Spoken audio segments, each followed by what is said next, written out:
Grateful, Mrs. Bush, that they are finally bringing civilization to this savage land. I could not agree with you more, my dear. My daddy settled this land, and I know he'll be looking down on us, pleased at how we help the natives. Yes, they've lost their land, but they've gained access to heaven.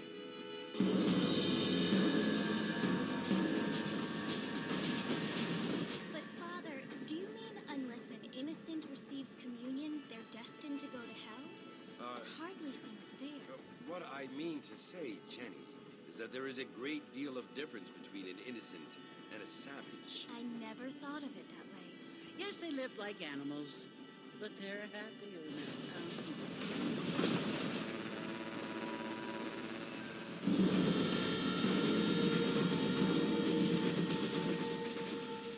Not only do people now have motor cars, Father, but I heard that pretty soon we will be able to fly.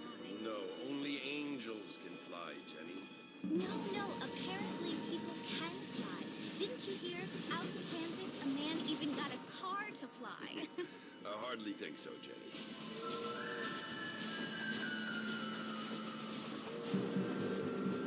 Apparently, Mr. Johns wants to run for governor, which is why he's so concerned with cleaning up the state. Nate Johns. Yes. His family is nothing but hillbilly trash that came here after the war. I don't want to be judgmental, but this state should not be ruled by such a disgusting family.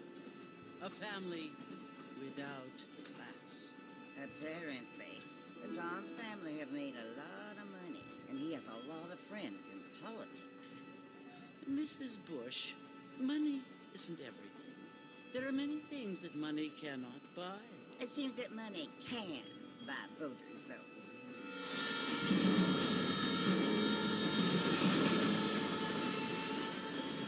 What you must remember, my dear, is that we have been brought here to spread the word. And the word and civilization, they are the same thing. They are the gifts.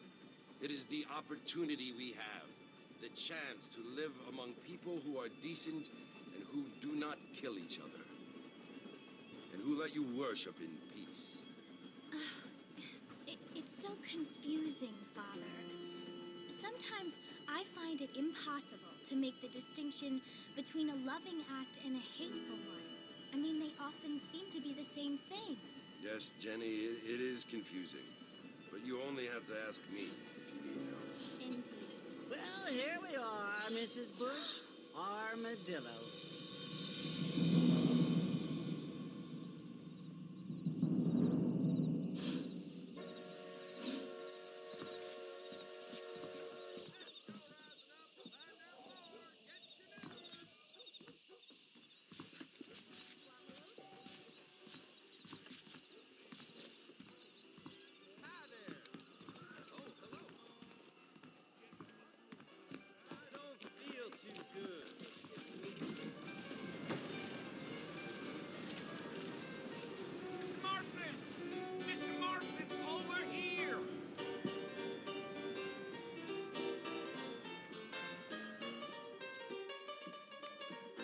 Must be John Marston.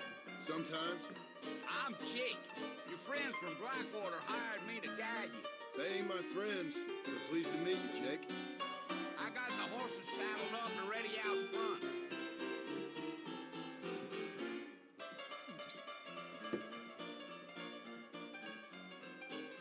Shipment of tobacco set to arrive tomorrow.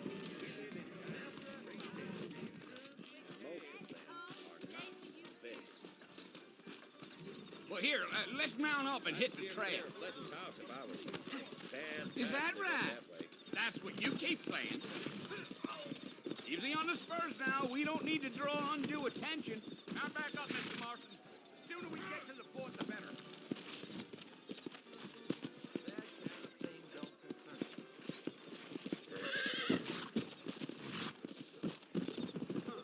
Are you planning on spending any time in Armadillo, Mr. Marston? Giddy up. Whoa. Let's get going, Mr. Marston. Marshal don't take kindly to that kind of behavior. Yeah. So it was the marshal who hired me.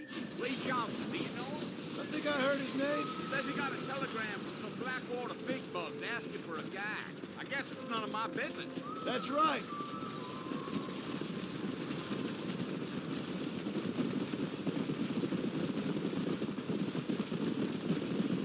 You ain't very talkative, are you? Nope. I'm just chewing the dog, mister. It's how I am. I don't mean nothing by it. Trust me. There's things you better off not knowing.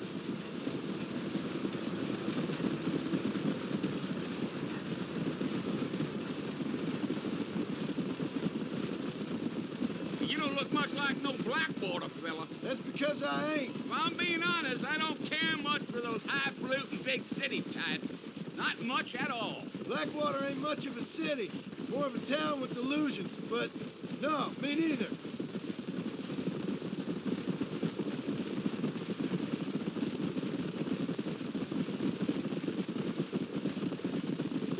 A fella told me he was out in Blackwater a few months back and saw one of them newfangled carriages without horses. Is that so? And you wind 'em up like a clock.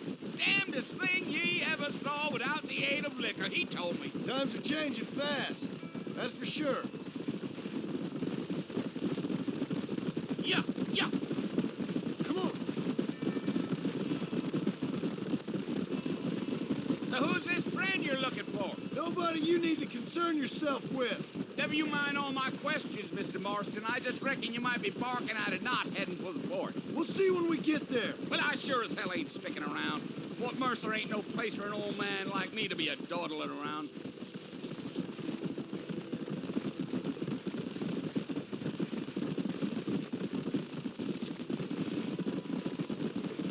You look like a man with a lot on his mind, Mr. Marston. So I won't bother you none with my chatter. Gee up. Come on.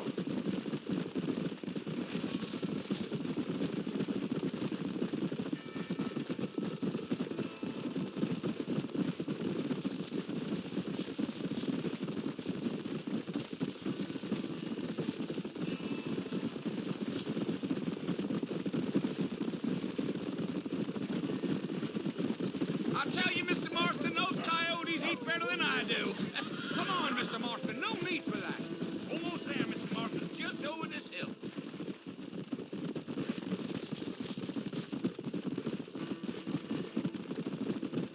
Whoa. Listen, mister, this here is what's left of Fort Mercer. Some gang rode in and took the place over. So I understand. This is where we part ways, friend. You have yourself a good time.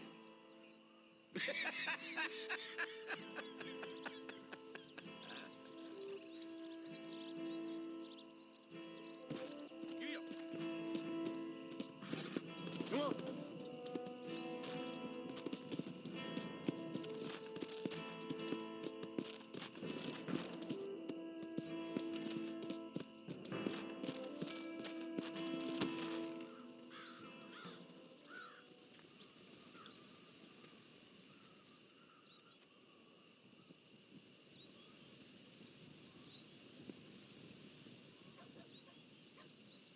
Bill! Bill, I've come for you! Bill Williamson! Come out here right now! Go away now, John. Don't make me kill you. Nobody needs to kill anyone, Bill. You must think I was born yesterday. You always did think I was an idiot. That ain't fair, Bill. You were as my brother. I've come to try to save you. Oh. Do I look like I need saving? Bill, please. They want to kill us all. I can help you. Well, you never tried to save me before. You only seemed to save yourself. Bill, I implore you think about this. You implore me? You implore me. You always were one for fancy words. Oh. Well, things are different now, John. Now I'm in charge. No more Dutch.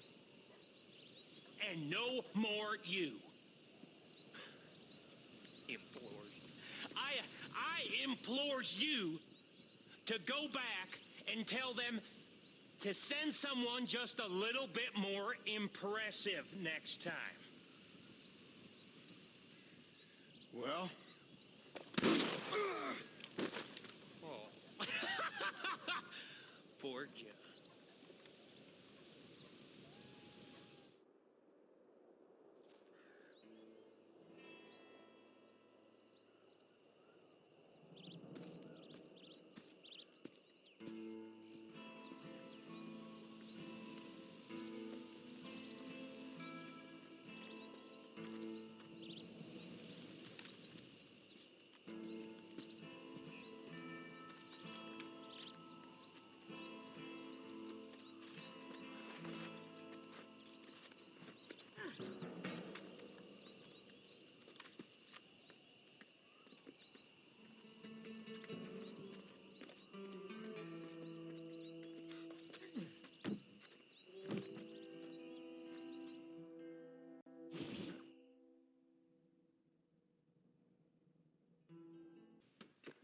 So it would seem, So, how do you feel? I don't know the polite word for it. I do. Stupid is the word we use around here. What were you doing? I was doing something stupid. Well, you'll be okay. Once you didn't die, the doctor said you'd be fine. He got the bullets out a couple days ago. Good. It cost us $15. I'm sorry, madam. Should have left me there to die. Did you want to die? I mean, was that it? Was that why you went straight out to Fort Mercer and picked a fight with the worst bandit in the county? To die, Mr.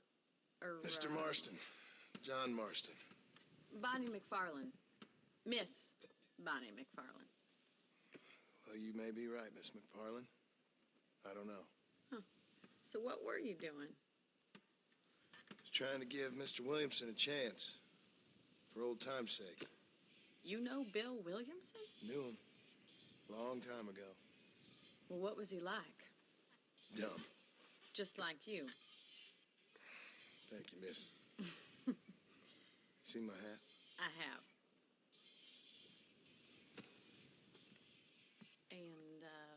what will you do now? Now I'm gonna take my time and go after him the less kind way. Well, that sounds very fun, Mr. Marston. Quite heroic, just like in those penny dreadfuls my brother used to read. Meanwhile, if you'll excuse me, I've got a ranch to run. Of course, if you're feeling better, why not take a ride with me later and help me patrol the perimeter? You can earn back some of that money we wasted on doctor's bills. Of course. And thank you for saving my life, I mean. Next time, Mr. Marston, I strongly recommend you don't try to lose it quite so earnestly. I'll bear that in mind.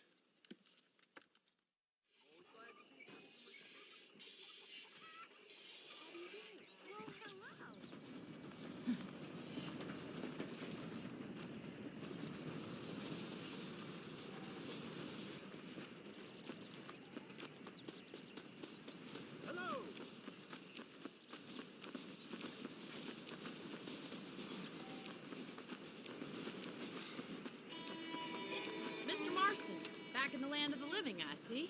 Figured it's about time I started paying back that $15. Well, no time to waste. The horses are saddled up over here.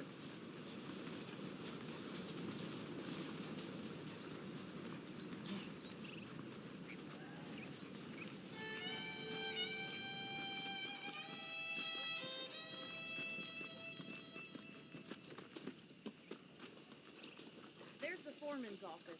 It's also where we lock up good-for-nothing outlaws, such as yourself. I'm happy enough with my current quarters right now, Miss McFarland. I picked out a fine horse for you. Come on, then. I'll show you around the property.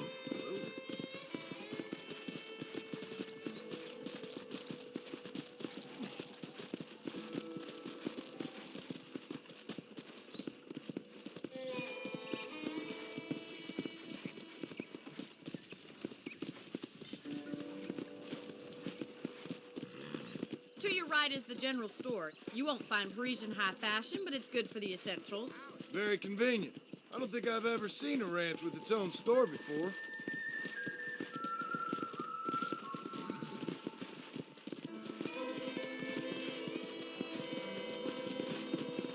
And here's the corral. This one's for the horses. What do you think?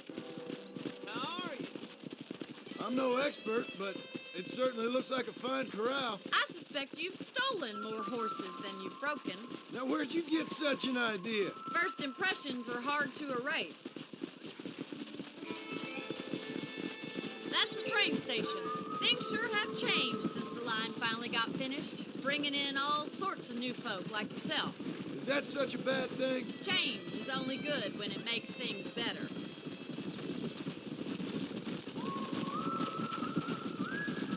Giddy up!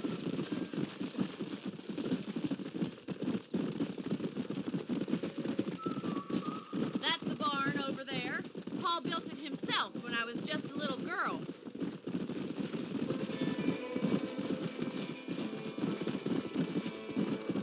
And here we are, back at the house.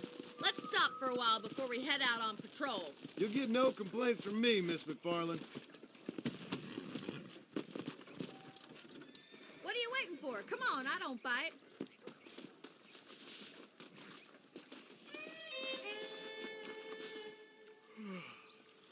How about a cold drink, Mr. Marston? Thank you, ma'am. Getting shot then riding a horse seems to take it out of you. I could use a rest. Sure. Come on in. I'll show you the house, and then you can sit for a while. Thank you.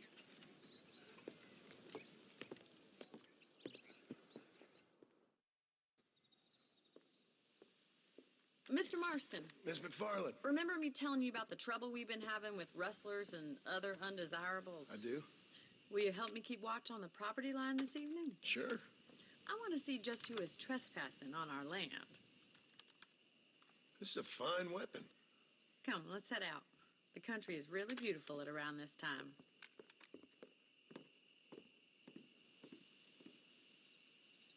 Come on, then. Let's mount up and take a look around.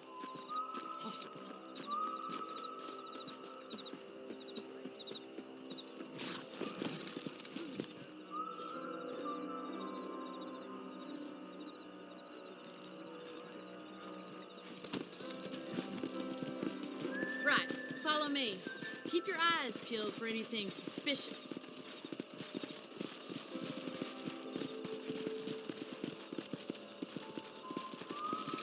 Thank you, Mr. Marston. I feel a lot happier someone's along with me. I feel a lot happier now I got a rifle. Well, with your trigger itch and my feminine intuition, we should make quite a team. Yeah.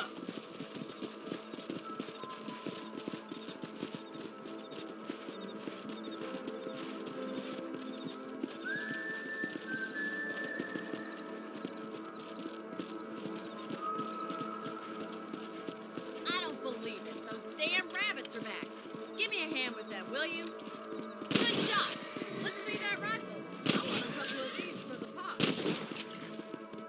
You got one. That's it. Kill those little varmints.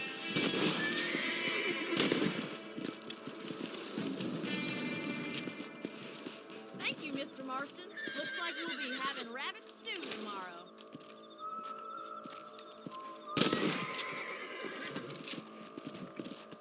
Let's get going. We've still got plenty of ground to cover.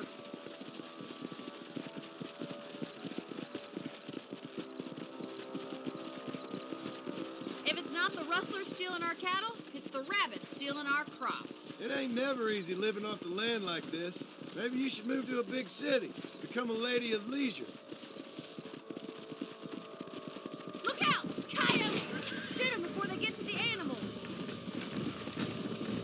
Hurry! I bet they're going straight for the chicken.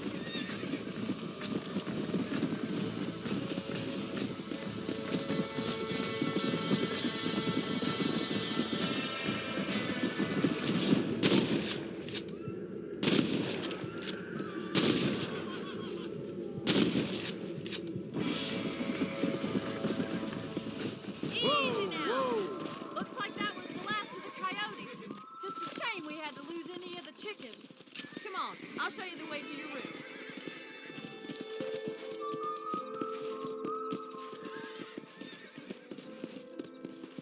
You know, you can actually handle a rifle. It's something I've had a little experience in. Maybe Bill Williamson did get lucky after all. Luck didn't really come into it, miss. You're a useful man to have around the ranch, that's for sure. But don't think I've forgotten what brought you here. We'll do whatever we can to help you. I sure appreciate that, Miss McFarland. This is you, Mr. Marston.